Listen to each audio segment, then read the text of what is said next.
There was once a 19-year-old Korean girl named Sarah who was attending university in a large city. One night, she had to stay late in the library to finish a project, and it was almost dark by the time she returned home. Sarah lived on the 14th floor of her apartment building. She stood in the entrance and pressed the button to call the elevator.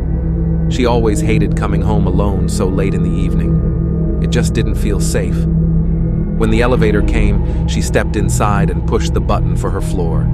Just as the doors were about to close, a handsome man came running up. The man was out of breath and put out his hand to stop the doors closing. Then, he stepped into the elevator and stood beside her. "You live on the 14th floor?" he asked, seeing the button lit up. "Yes," replied Sarah. "Oh," said the man, smiling. "I live on the 13th. As the elevator ascended, he pressed the button for 13. Through the windows in the elevator door, Sarah watched the floors go by as they both stood in silence. She stole a few glances at the man. He was certainly handsome. She wondered if he would ever be interested in dating her. When he happened to look at her, she batted her eyelids and smiled sweetly at him. Just then, the elevator stopped on the 13th floor. The doors opened and the man stepped out. "See you later," he said. "Yes, see you," replied Sarah.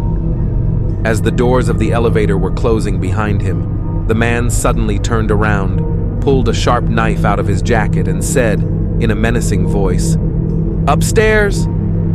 Then, laughing like a maniac, he ran towards the staircase. The girl was terrified, but before she could do a thing, the doors shut and the elevator began to ascend.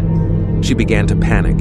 Desperately, she hammered the buttons with her fist, trying to get the elevator to stop, but it was no use. When it reached the 14th floor and the doors opened, the man with the knife was already standing there, waiting for her. In Korea, people say that this is a real story. The girl was found dead, stabbed to death in the elevator. People say that the worst part was not her death itself, but rather the sheer horror she experienced in between those two floors when she was in the elevator and knew she was doomed to die. They claim that this is the reason that all elevators now have a stop button,